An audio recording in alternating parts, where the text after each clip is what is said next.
Lesson number 3. Fun with line. Today we'll learn in this lesson what is line.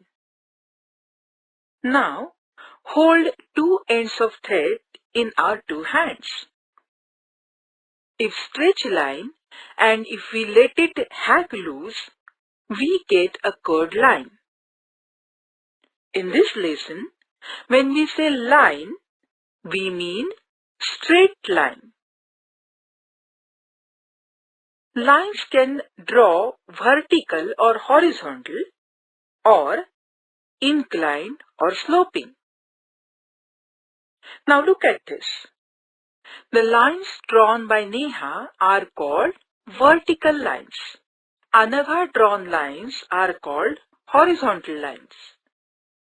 Hamida drawn lines are sloping lines. Now, let's look at another example. How to identify vertical, horizontal and sloping lines. See this rectangular paper.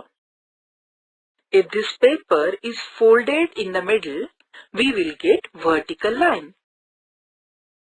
When we fold paper horizontally, we get horizontal line. This same paper folded tilt, then get sloping lines. You can draw these lines with the help of different things.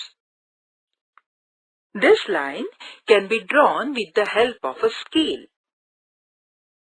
For example, in this way, keeping a book can be done by drawing a line through pencil.